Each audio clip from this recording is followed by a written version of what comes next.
showing up. Really happy to be here. It's a beautiful city. It's an amazing school.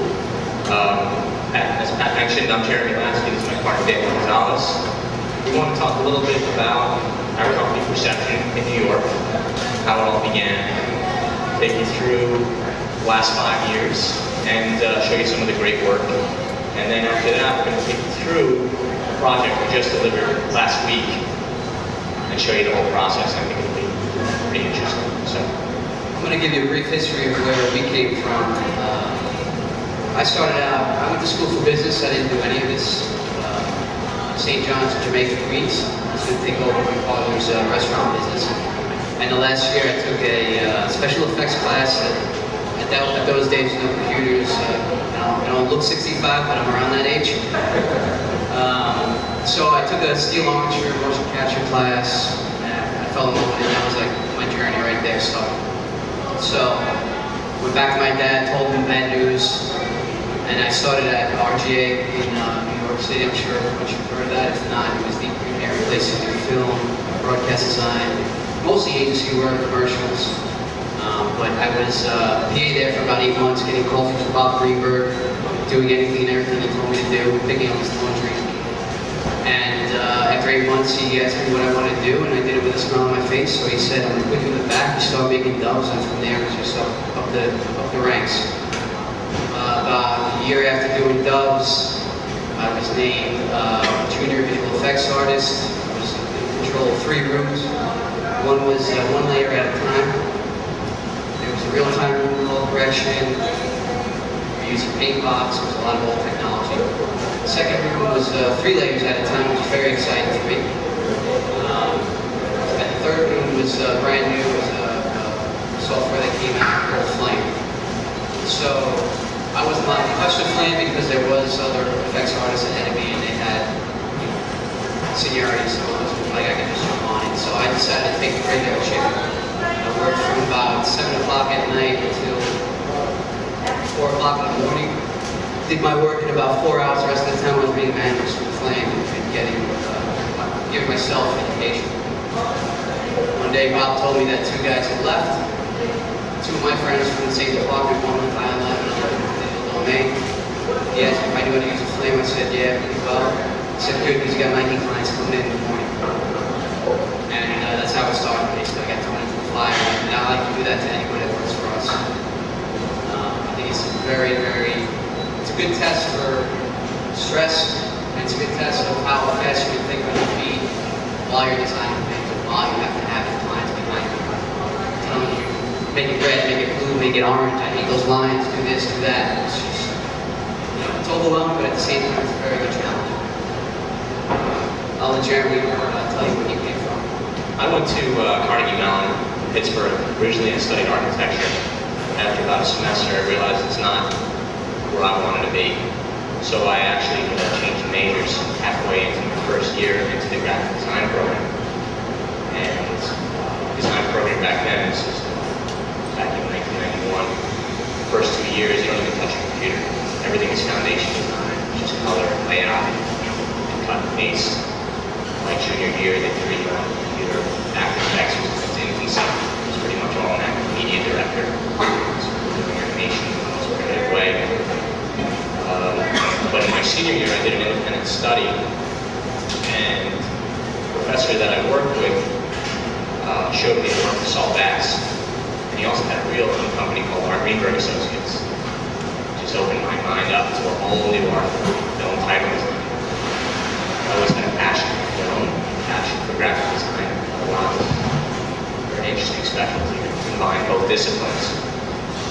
So I actually did an independent study with him. I did a film title sequence for a friend of mine who's a director in college doing a student film. And I just got the bug. When I graduated school, I set up a list of all the great design companies around the country that I would be interested in working for. And I just blasted out a portfolio, all framework, except for this one independent study piece that I did in directing for a title sequence. R. Greenberg Associates was probably number 1 or 2 on my list, but I was very intimidated by it, so I tried out all the other companies first, got no luck, and at at that time in New York, you have to take your portfolio door to door, basically pounding the pavement, drop your book off, portfolio off. If you're lucky, they call you back for an interview. Otherwise, just pick it up at the end of the day or the next morning. It's kind of, I think it was pretty lucky, but when I went to Art Greenberg, and this is after weeks of getting nowhere, all the other great design companies that I idolized. I walked into the lobby and the receptionist said, "Oh, did they call you about bringing your work in?" And I didn't know what she was talking about, and I just kind of went with it. I said, "Yeah." Apparently, it was like a Monday or Tuesday, and they just put an ad in the New York Times Sunday job section looking for a designer. And I kind of bypassed the whole resume process because they had stacked 1,000 resumes. So I got my book right in, met with me the next day. I started working a week later. So I lasted about 5.5 years there. I met Danny there. I was in the design department. So I actually skipped the PA phase, fortunately. But I was thrown right into the fire of design. It was a very small group of designers at the time. And everything started in that department. Everything was just storyboards. We weren't really doing animation. We had a huge CG department. We had a digital effects department. And we had an editorial department. But all the work would start in design, concepts and the storyboards, and then work with CG artists, visual effects artists, and flame artists to bring those ideas to life. It was only years later that we started using After Effects, desktop software. Our third partner, Brendan, who couldn't make it, was the academic. So we were all there for varying lengths of time. I was there 5.5 years, Danny was there probably a year or two longer. Brendan was actually there the longest. And early 2000, Bob Greenberg decided he was done with commercial work and film work. He wanted to pretty much change the direction towards websites and broadband, which was a big buzzword back then. So the three of us were kind of at a crossroads. I decided to leave, and funny enough, I ended up working at a broadband company for about a year and a half. But the end of the stuff around. I actually went back for about a year and a half.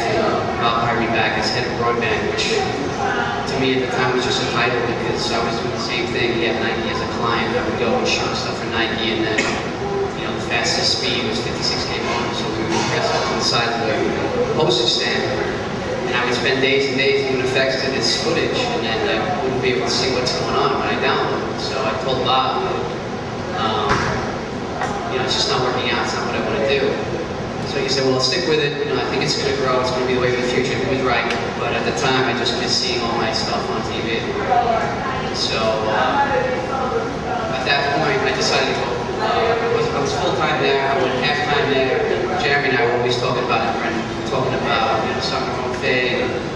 I also was doing freelance work at a lot of the major places there, furniture-wise. And we got together for drinks one night. Jeremy's like, you guys, you do effects, I do design. Brendan does the editing, and we basically tell the whole story from start to finish. Even all the phases between the three of us, and also the software was really at a point where Final Cut was just starting to come up. After Effects was really doing amazing things. And G4s were around. And we just figured we could do this. And starting Perception, we didn't have the funding from Bob that we would have liked. So basically everything came out of our wallet, so that's why we went to the Final Cut and the After Effects route. So we started with 2 G4s. Brendan was running Final Cut on G4, Jeremy had a G4 as well. And I didn't know After Effects, so I was more the business person. I had a laptop. And our very first project that came in was for Sony. It was for a band called Crush. If any of you guys have heard of it. They were coming out with a new album, and Sony wanted us to do a commercial for them. The problem was, in the music video, they had round card grills. It was all about boxing, so they had round card grills that said round 1, round 2, round 3. They wanted to put the information on these cards, and they asked us if we had a flame. And of course, we couldn't lie, but at the same time, I told them that I was a flame artist and I could do this on the desktop, not to worry about it. So, not only do we use After Effects, we use combustion, shake, anything that's desktop oriented, we're in. So I took the laptop home, I worked on it for about 2 hours, brought it back. Sony loved it. Right then and there, Sony became a client. They just kept feeding us all these kind of promotional commercials that they would use. putting out their arts. And came along HBO, we did a pitch for them.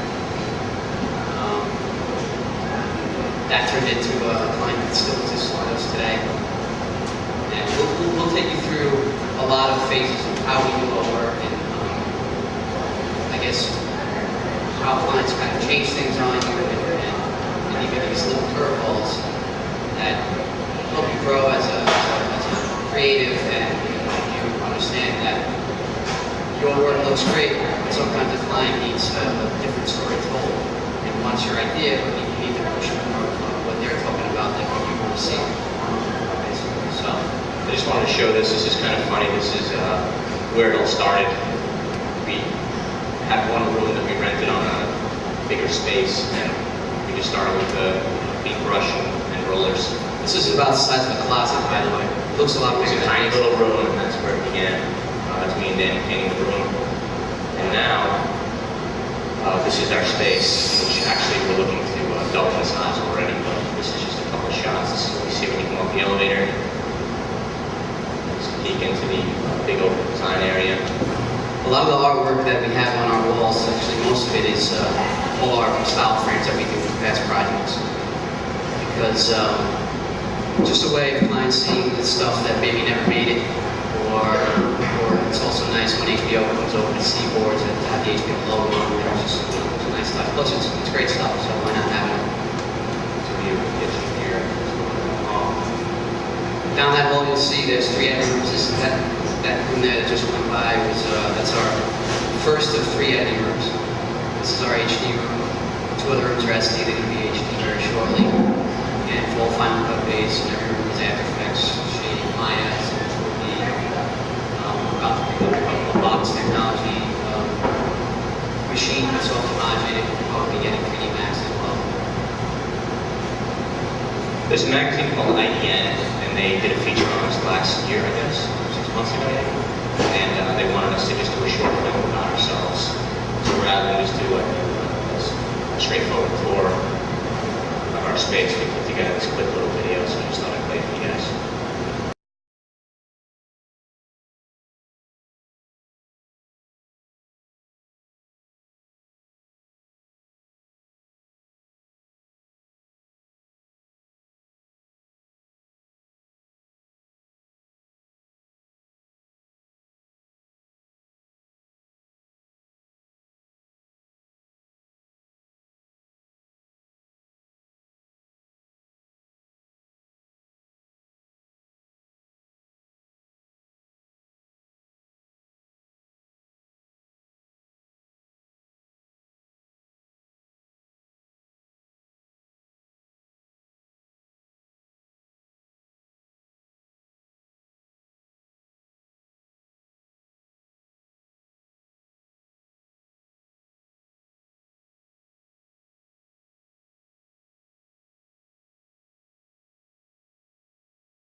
They're really slow.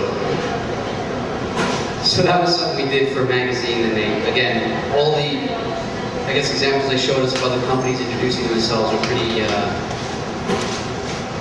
straightforward. You know, they just said, hey, this is what we do, and this is us, blah, blah, blah. So we wanted to do something different. And we actually did that in an hour because we were doing other projects that were actually paying our bills.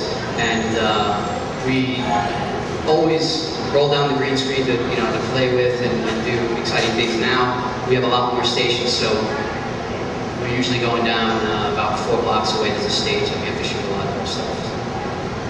But we do, you'll see our reel now is coming up, but we'll shoot probably 90% of our, whether it be elements for smoke or live action. You know, we did something with John Edwards, we did something with Showtime, Whole Family Business. We shot all the talent, and the clients love that because it's a one-stop shop. And we do, like I said, the editing, graphics, visual effects. So we'll run this. This is it's the newest reel. You'll see a lot of different work if you haven't gone to the website.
Thanks a lot.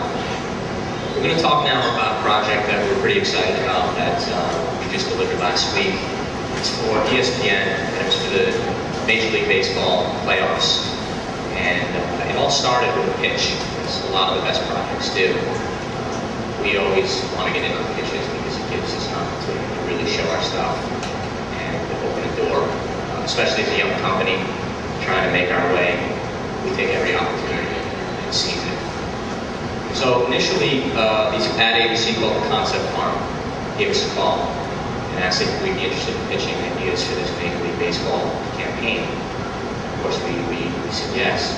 I just want to take you guys through every step of this process and how it all works. Just quickly as a side note, the agency said there were 3 other companies that we were against for this project, and that we were coming in as the underdog because we weren't as, I don't want to say as known, but we weren't on their list of favorite companies to use. Let's put it that way. A lot of agencies have their certain places they like to go to because they know they're going to get their ideas shown the way they want them to be shown. So I got an email one morning, and it was from the executive producer at the Concept Farm. And basically they enclosed what they mocked up as 2 very rough boards, which I'll show you in a moment, for this campaign. And their concept, which we thought was great, was to use mathematical equations to show that there's some kind of magic formula for these teams to make it all the way to the playoffs. So there were going to be 8 different spots, 15 seconds apiece, all HD, each spot would be for a specific team. And each spot would also have this magic formula, this secret formula that gets, let's say, the Nets all the way to the playoffs. So that was their concept initially, and they wanted to do something with the chalkboard, make it feel academic, make it feel almost like a beautiful mind type of thing. And this was the first part of the email. And then the second part of the project was that everything, not only do we have to do 8 spots, but we have to deliver a toolkit of all the elements, backgrounds, textures, transitions, all the logos for every team in chalk, so that they could take those elements. And even though we were doing 8 spots as a campaign, we wanted to be able to take these specific elements and be able to cut promos on the spot, because these teams are constantly shifting, playoffs happening every day now, and they might have to recut a spot on the fly. Yeah, we had to be in contact with the production people in Bristol, Connecticut for ESPN, because they would get, let's say the Cardinals win against Detroit, and that was a Sunday game. They had to have a promo ready for Monday morning. So thank God they took it, because I did not want to get a phone call Sunday night to have to go and do these things. And those are called topicals, right? So we built, and this is where I guess it's a good time to bring up organization for these things. When we're building this, we knew that we had to we almost built this already. All our projects we build almost with a toolkit in mind, because a lot of clients like to have the option to be able to expand on the project if they want to. Along with having to build a toolkit in HD for this, we also had to prepare elements for print that they were going to use for Times Square signs. So in our minds, very modular. Right. In our minds, you know, organization was key. So setting up pre-comps and rendering out alphas for them to take and use at Liberty, you know, for everything needed to be very well organized because of the quick turnaround that they needed to do. So the deliverables at the bottom here were 8 finished 15-second spots. They didn't even know what teams they would be. A toolkit, and this was early September, so we had about 2.5 weeks to deliver the first 4, and then a week or so later to deliver the second 4. And since this was a pitch, we got the call on Thursday. Yeah, we got the call on Thursday, and you'll see how many days we had to do the pitch. Yeah. Then the last unknown was that they didn't know if we wanted SD as well, or HD and SD, so there was a lot of unknowns at this point. But basically, we had 2 days to show them some boards. Yeah, and here's one of those curveballs that I was talking about earlier is, you know, they said we had 2 days. They called us Thursday morning. And Friday around 4:30 they called again and said, so you can be ready in a half hour? And we were like, well, wow, we thought we had the weekend, so we almost figured we were going to be working the weekend, we'll have like 2 extra days, we'll show this on Monday. So we had a half hour to wrap everything up we were working with. And one of their biggest issues was, how do we tell a story about at least 3 players we want to showcase and all these mathematical equations, because baseball is so mathematical with ERA and all that stuff. In 15 seconds, that was their main issue. You know, can we tell the story? It's too much. So these are the actual boards that the concept farm presented to us, and this was all their attached. This was their pitch, basically, to ESPN. For 22 teams, it just didn't add up. The 8 that had beaten the odds and made it to the division series success and a trip to the next level comes down to numbers, the X factors, the stats, the percentages. The second guess is the calculated risks. Whether your team is in the race or not, the fans are always part of the equation. The division series is a formula for excitement. And then this was obviously a very rough schematic that they had presented. Very lateral, very horizontal.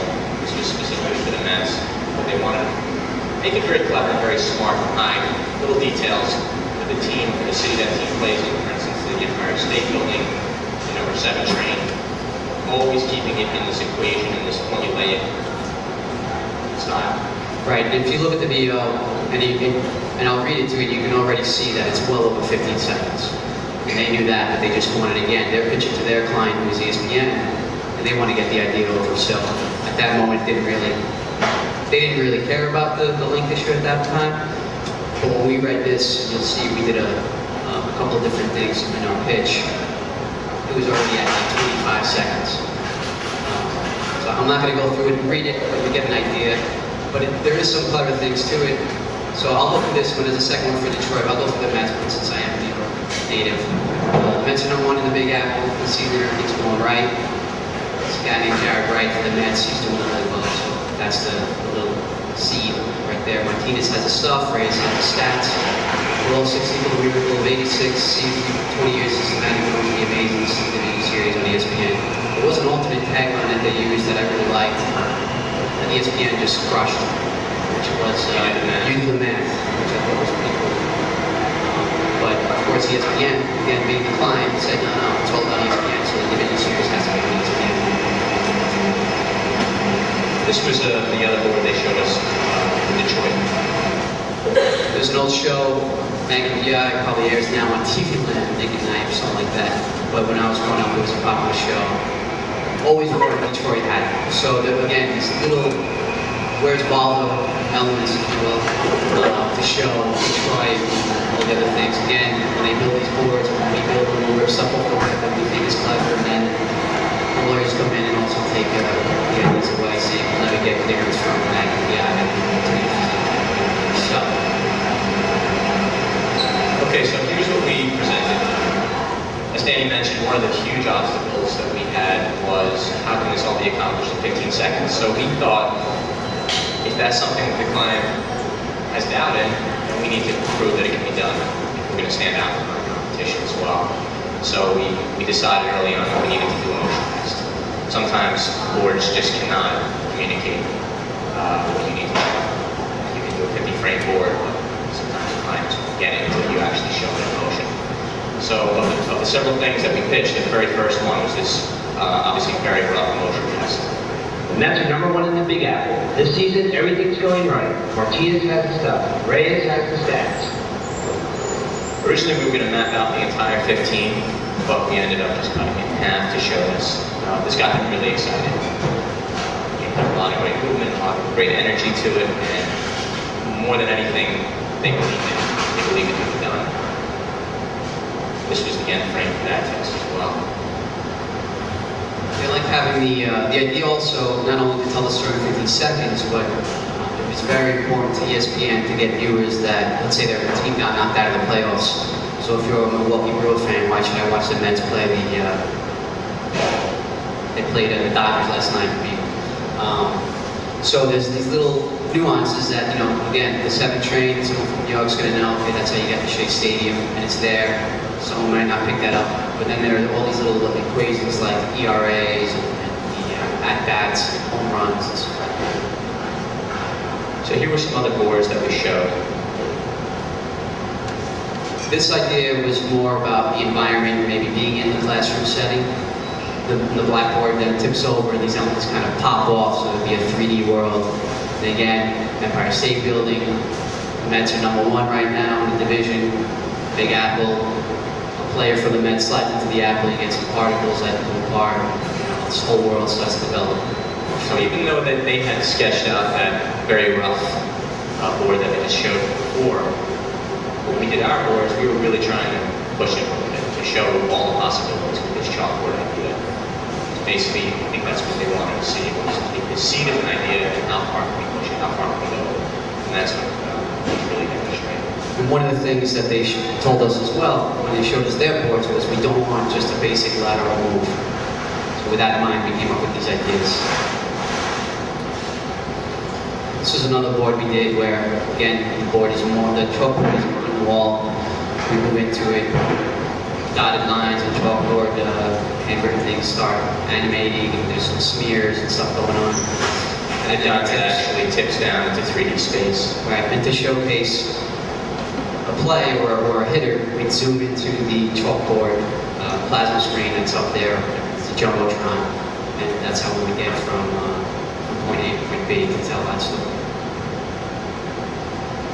This was the third design we did. Instead of them playing, I guess, against the backboard, there'd be different angles that we would use as players. Again, not knowing what kind of footage we're going to get from ESPN, so we decided to do, maybe these guys are playing on top of it, a little bit in front of it, always being on it, but not necessarily lasted on. This kind of helped sell our idea of more depth with scale and stuff like that. And you'll see our motion test as we go through. Something else about this board that they liked was the ambiguity of it. The fact that some of the players are actually standing on the board, some of the players are actually connected connected and embedded in the board. You're not quite sure which end is up and where the respective points are. And just one quick note too, what the client loved about it, and ESPN really thought was clever, was we introduced these little graphic elements, the orange and the blue, to almost brand each team. So again, people that are Tigers fans would know what's going on. You'll see throughout, I'm going to show all 6 that we actually deliver. There's little elements and little lines that animate through that are the team colors. So obviously after a day and a half of doing this, we didn't get to board every single idea. So what we did in that case was we sent these 4 boards in motion test, and we just jotted down all the ideas that we came up with. So when we brainstorm, it just starts flowing. Just so really quickly, some of the other ideas we talked to them about were showing an actual hand or an actual piece of chalk or some kind of compass, yardstick, eraser. That language of the classroom and the chalkboard. Also, an idea was to use the old style chalkboard, just sliding panels to create transitional effects. Chalk lines on the board versus home plate dust and pitch markings. Like the baseball influence on the sign curve, using the eraser as a transition device, color chalk, essentially the team color scheme. And then the last idea we had was to move off the chalkboard, to actually go to graph paper, go to the marble notebook, loosely paper, and just create this whole academic, scholastic theme where we can really jump from environment to environment. Just thinking of all possibilities with this one idea. So, at this point, it's the next week, and they called us back fairly quickly, and they really loved the stuff. We actually found out much later that of the 4 companies that they were looking at, we were one of 2 that actually showed boards, which I think is pretty incredible. Some of the other companies that we were pitching against are very well known, very respected, love the work. But all they did was jump out ideas on an email. Sometimes, because of the time frame, that's all that can be done. But whether it's doing a pitch like this for a new client or even a pitch that we do for HBO, which was an existing client, we always, they tell us come up with 3 different style frames. We'll go there with 9. Because again, there's always a hunger about any project we get that we need to show a client that we're out there, we want to be creative, but at the same time, we know what you want, because basically you're paying us to make sure your product gets pushed. And you have one chance to really make an impression. Right. Especially being the underdogs in this situation when you're going in, and we really had to go over and above what we were expecting. And I think that's a big part of why we were ultimately able to do the job. And there's been times we pitched a huge Sex and the City campaign for HBO. And they asked us to come up with ideas. We went up there, we went there with our ideas printed on prints. We made a booklet, we made everything very nice. But to take it to the next level, we picked out music. And we wrote some scripts. And we came up with some taglines because Sex and the City was getting picked up by affiliates. It was going to be on 5 nights a week, so we were saying, get paid 5 nights a week. Came up with all this tagline. I went so far as to dance on a table with the music. But those are sort of things that, people think I'm the crazy one out of the bunch, but at the same time, they remember and they're like, let's get those guys dancing on the table. You got to make the impression. You got to make it stick. And that's one of the things that brings in my head when I went from PA to being able to go back into the into digital post, is that the last thing that Bob Reberg said to me was, impress me. Now that I give you this chance, you need to impress me. And I'm sitting there saying, I get your muffin every morning at 6 a.m. And that didn't impress him, I guess. So to this day, he still called us up, and we actually had dinner with him probably about a month ago. And he actually, for the first time, I call him Uncle Bob, but for the first time, he's like, I'm really impressed with you guys. So that to me was like, all right, finally I got him impressed. So, and then 10 minutes later, I got an email from him saying, don't let your head get too big. So they shot me back down. So, as what often happens when you revise a board is they like all the ideas, or they like pieces of all the ideas, and they want to jam it all into one idea. And we're just kind of used to that. 15 seconds. 15 seconds. So here was the first round of board revisions. They really liked that 4th board that I showed, variation of scale, And that really became the foundation of what ultimately became the look of these spots. So this takes you through, and again, we put the script on the bottom to show how what framing is going to be while those words are spoken. So We actually had to tell the entire story from 0 to 15 on the school board. So we see the introduction of the Mets logo. That's Mr. Met, it's their old mascot. I believe he's still around today, but not running around on the field. That's Jared Wright hitting the ball. He's a heavy hitter. The ball goes flying up. We track the camera. The ball continues to fly through. Pedro Martinez comes through the subway platform and throws the pitch right at you. The number 7 train, for those of you who don't know, goes right to Shea Stadium. That's the one inside the one. And there's another one that goes to Yankee Stadium against Subway Series when the Yankees play against the Mets. So continuing through this, the third player would be Reyes, who's their outfielder. He's known for his speed. Again, these are frames we just ripped off the web from ESPN, not knowing the angle still. Again, which is a curveball, which I keep saying, not because it's baseball, but things, these throwing in the fire type things that the client keeps throwing at you day to day to day. We didn't get final approval on some of the shots that we had to literally roto in HD until 2 days before delivery. So we were rotoing through the night. We were using people in LA just to continue the workflow as Jeremy and I were passing out. You see a 3D element of Shea Stadium. We made it half chalk, half real. And then towards there's the field down. So you could fly into it. We added some shadows just to show if we needed to introduce any other players or any other motion. Some smoke elements that we'd be enhancing as well.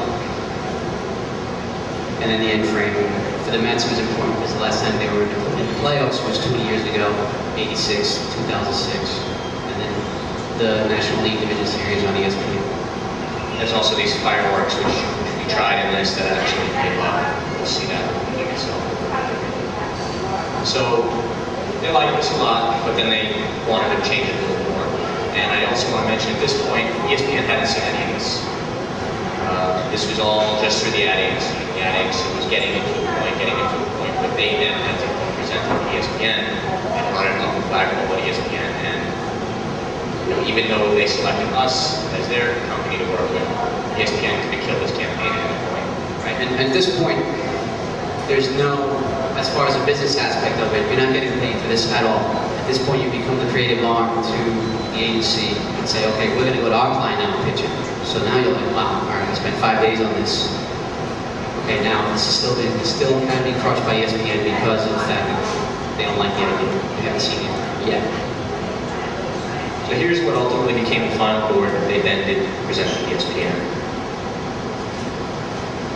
Again, you'll see elements from the past boards, and one of the things that we said to them that we wanted to do was introduce more of this mathematical equation. So instead of using the ball from the get-go, we decided to use a chalk element that looked like a multiplication sign, and then turns into a 3D wall that we will track with the camera and get to, I believe at this time we will change. Is it still Pedro? It's still Pedro. But we took them out of the subway. Right, we had to take them out of the subway. They wanted to do more in an equation type atmosphere. Every frame really had to feel like it was part of an equation and it was connected to the frame before and after with some kind of arithmetic sign. There was multiplication or addition or subtraction. So it really became one long equation, but in an interesting, in a dynamic way, not just a paper. And along the way, this frame here you'll see, but during our motion test, you'll see different players because Pedro Martinez got hurt and he was on the injured list. So we had to take him out, put someone else in. In the Cardinals, someone crashed into the wall. I forget who it was. I think it was, I can't remember the player's name, but I know he crashed into the wall, got a mild concussion. We had to take him out. He was already roto, put someone else in. And the angle that we used for him was perfect because it was above. The camera's looking down. He was almost running across the board. It was really great. ESPN's like, we don't care, you gotta take him out. So again, we loved it, the agency loved it, ESPN said, well, he's not playing, so he's gotta be out, it's gotta be highlighted for people playing. So throughout this whole process of not only building these elements and creating these camera moves and building stuff in 3D, we get calls constantly saying, this guy got there, we're changing a player, you can't get this in HD, you only have this in SD, so now we're building this in HD, and they give us an element this big, it might well be a thumbnail on a website.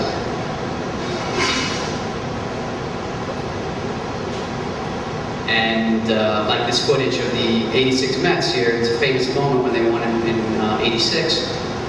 That was a low-res image they gave us in SD footage. So we were going to actually roto it out.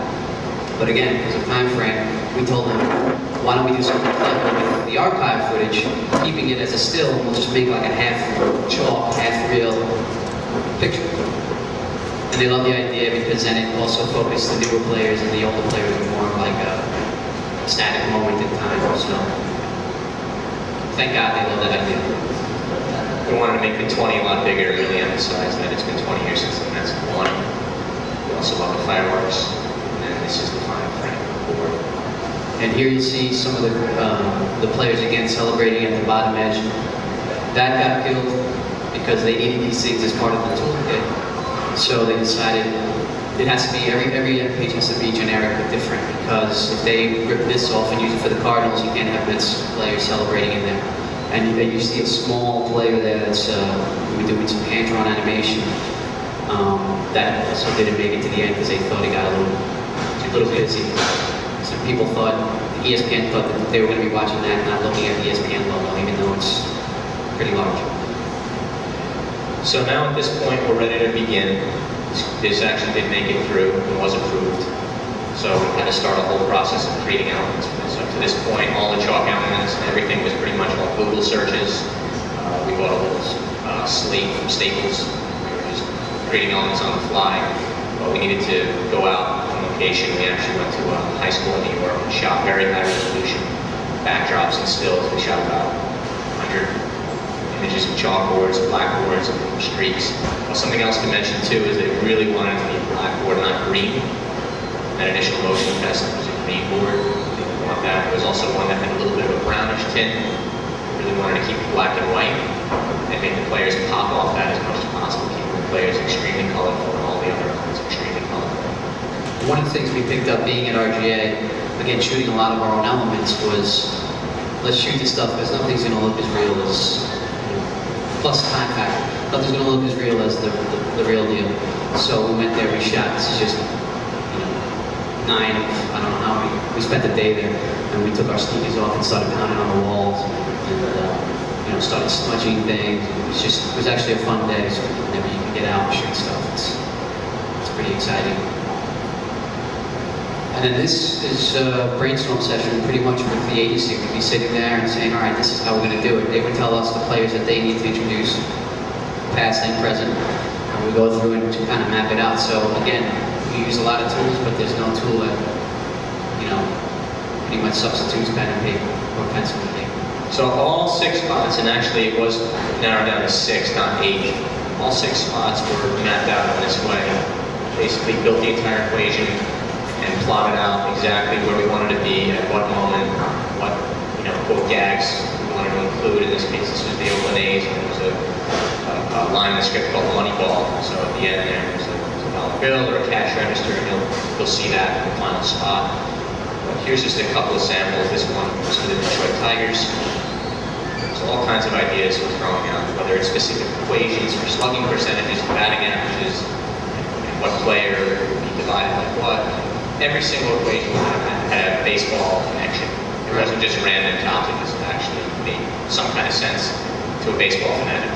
One of the biggest stories in baseball is how Detroit came from worst to first in just a short amount of time. So they wanted to showcase that. So they had the 87 losses there, and you'll see on our final piece, one of the players that they traded for runs in front. He smudges it because that's nobody's even thinking about that now because they went from worst to first, basically. This was for the St. Louis Cardinals. Again, mapping out with the logos, and you'll see it's a crown there because one of their players, Albert Pujols, has 3 crowns under his belt. There's all these other elements that I didn't even know. I'm sort of a sports fan.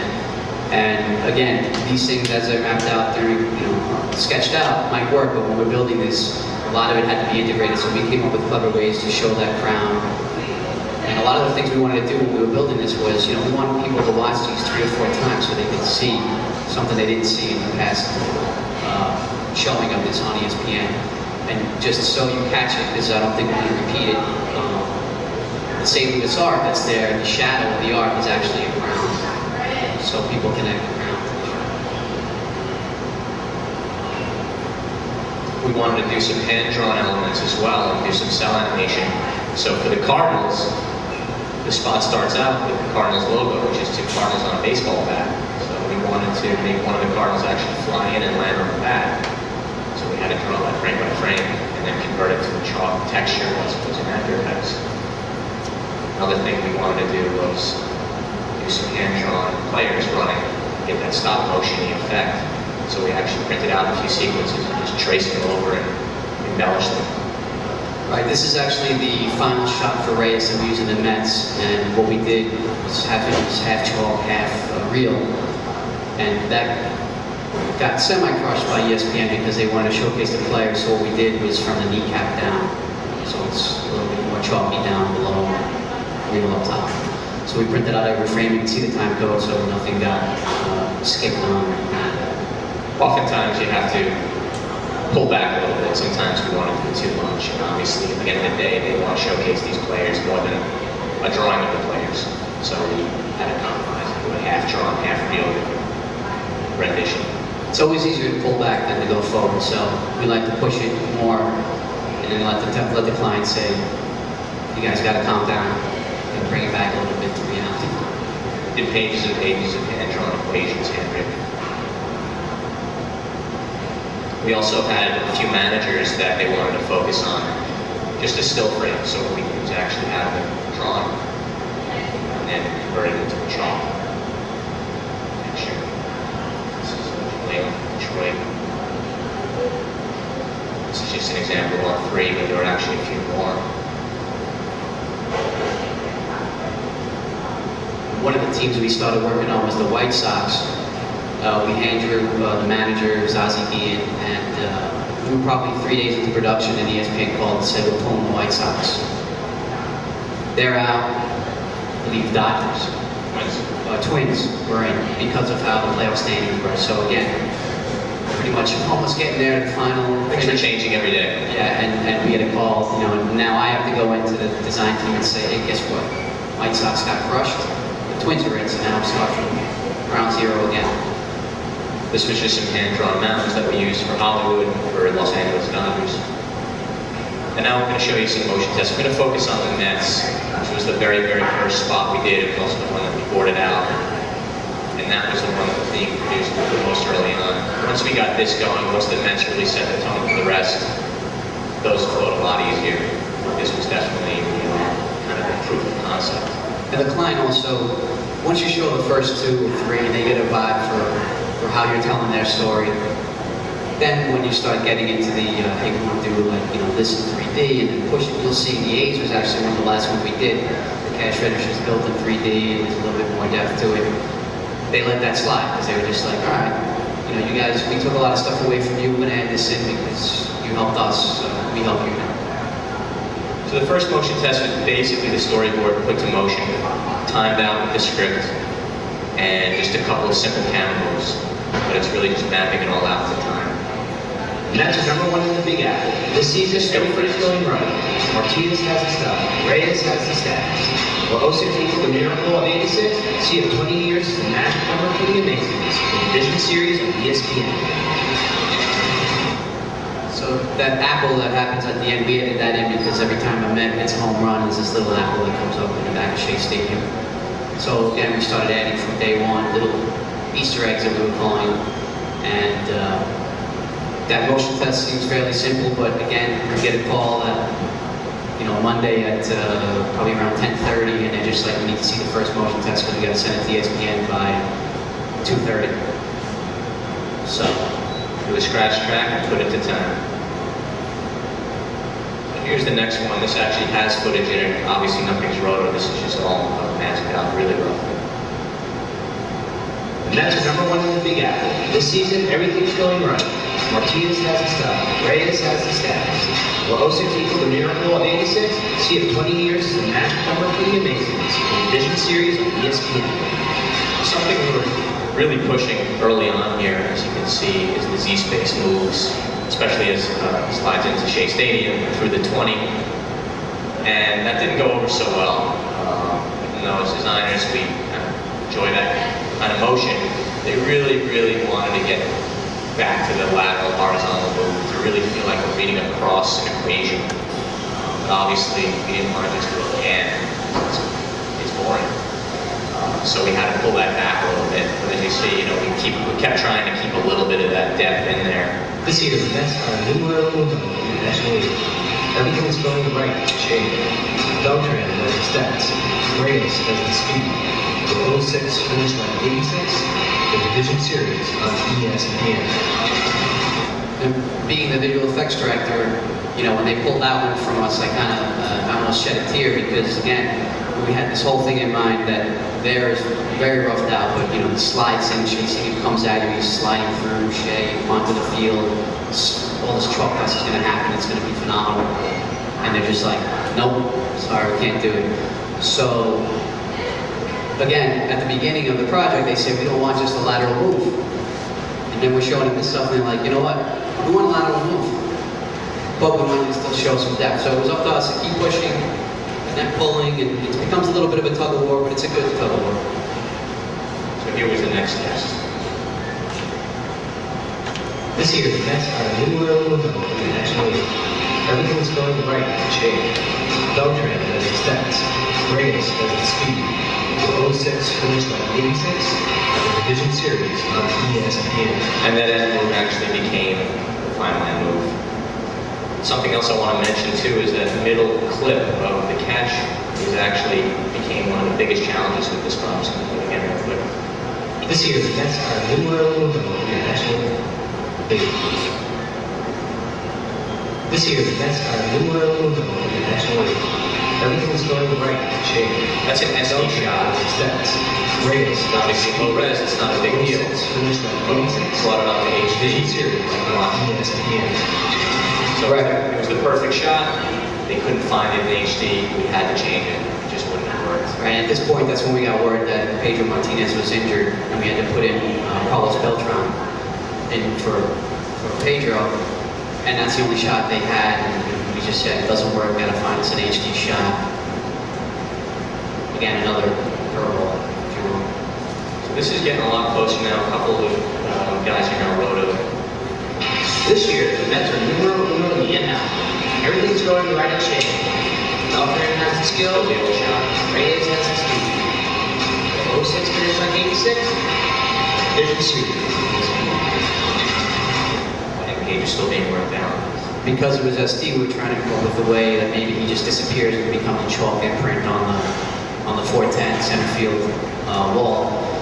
And the agency liked the idea because they knew we couldn't get another shot. Then ESPN said, you're taking away Carlos Beltran, you gotta keep him in there. Again, SD did not work for this, so we had to go through a bunch of tapes looking for the right shot that would still fit this world, because at this point we worked so much on the camera, changing the shots and changing the camera. Everything was very tight, so we were a little worried about what would happen. So now I'm going to show you all 6. These are airing right now all over the place, actually. This year, the Mets are numero uno in the NL. Everything's going right at share. Beltran has the stats. Reyes has the speed. Will 06 finish like 86? Catch the Division Series on ESPN.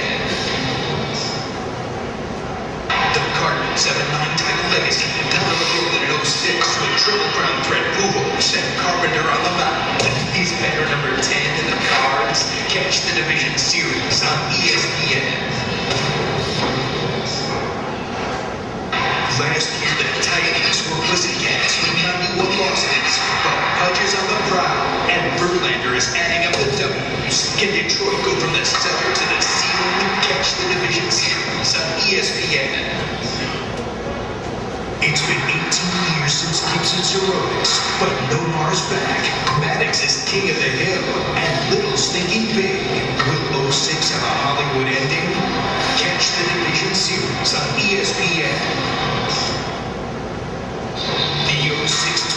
have the Boomer Yankees waving.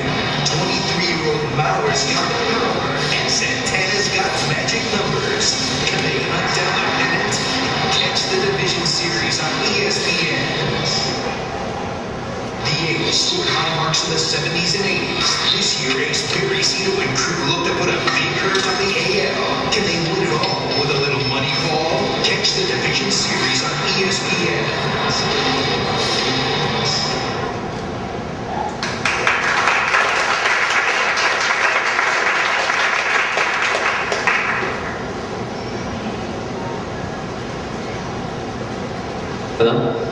So just real quickly, the Dodgers one we did in 2 days because of the late entry on that. And I think it's one of the ones that stands out more to me because of the 2-day turnaround on it. Also to mention, as you can see, as we got further and further into the final couple of spots, there's a lot more flexibility they gave us with some of the moves. You can see it's not really horizontal.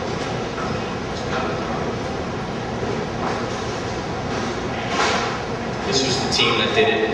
Just to give credit where credit's due. Just the two of us. We have a core group back at home of staff designers as well as freelancers. We generally have between 10 and 20 people at any time, and we staff up as we need to, and we pull back as we need to. We always love to have a core group, always interested staff members as well as freelancers.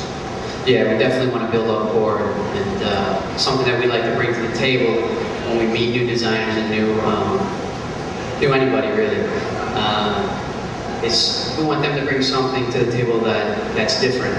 You know, if I meet someone, whether it's competition or whether it's a new designer, if I can do something they can do, not that that's a bad thing, but I don't necessarily need that on my team. I want something that when I look at their reel and when I look at their work, I'm going to say, I can't do that, I need this person.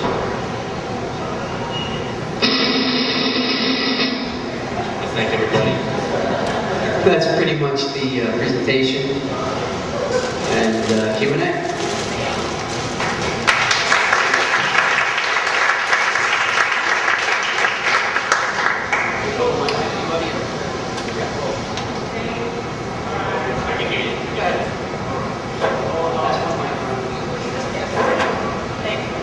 Hey guys, thanks a lot. It was extremely insightful presentation. I don't think I've seen quite a few since I've seen anyone go to such trouble.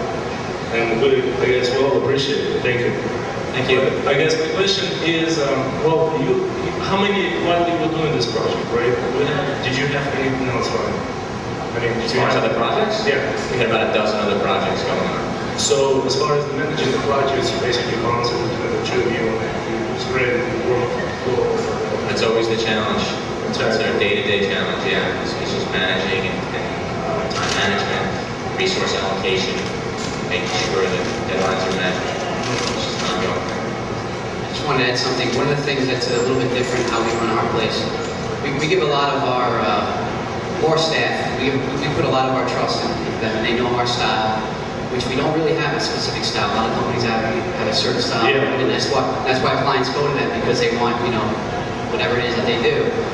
I think because we all come to the different worlds that we do, you know, there's great type in it, there's a cool effect, there's a great storytelling there, so you see, you know, Brendan and Jeremy, in my mind, working and the people that work under us. So we do everything. I mean, we would not call this, we have a team that helps with this, but we do the sales for our own company. You know, we get there at 9 a.m., we're there till 4 in the morning with everybody else. Our main space, which is the front area where the picture was taken, is like this. I mean, mine and Jeremy's desk is right there. I mean, when I was at RGA, Bob had his office and you couldn't even talk to him. That was something I did not want to have. I wanted people to come up to me and say, hey, I want to try this, or let's do that. Of course, we have a producer that has to deal with all the projects and the deliverables and all that. We're heavily involved. And just also to add something that I like to do with designers and effects artists, creatives on our team is I find that the best way to manage them is to have them manage themselves. And I think you get the best work out of people when they take an ownership of the project, when they know that, okay, this next spot, that's all mine. And that's kind of how it worked, because each spot was the work of a single designer. Obviously, there was elements created by the team, whether it was a 3D stadium or 3D cash register or rotoing. Obviously, it was done by the whole group. But in essence, one guy did the Dodgers, one guy did the Mets, and that kind of, I think that kind of ownership gives people pride in their work. It makes them want to make it great, and it makes them put in the extra time and effort to do it because they know it's theirs, rather than being just a cog in the wheel. All right, thanks, man.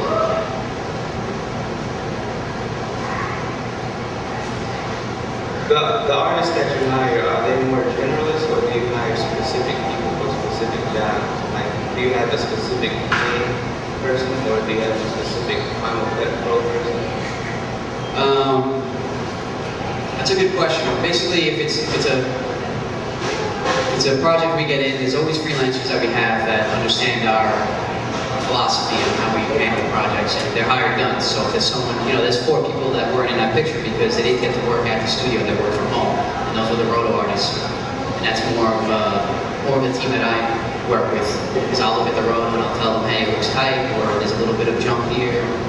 So it depends. I mean, as far as staffers go, we like someone that's pretty well-rounded, has a specific strong point. But for me, I'd like to see someone, Jeremy, again, he'll look for someone with strong typographic skills. I'll look for someone that has a strong 3D or knows shading or combustion, strong compositing sense or tracking sense. But when they get there, we want them to be open to, hey, look, you're tracking, but you know what? We might have to do a frame for HBO. That's all typographic. Are you up for the challenge? If not, that's fine, but it's going to be handed to someone else. We like to throw these challenges at people because when I first started reception with Jeremy Brendan, I came right out of Turner, and not having $500,000 in the bank, I was working on a laptop with After Effects, so I had to learn. So Jeremy told me how to use After Effects. I took my knowledge from Inferno, brought it in with the way I layer things and the way I composite, and I use combustion and shake and all these other tools. But at that moment, all we had was After Effects, Photoshop, Illustrator, and Final Cut. That was the only tools that we had for the first year. And pretty much, yeah, we want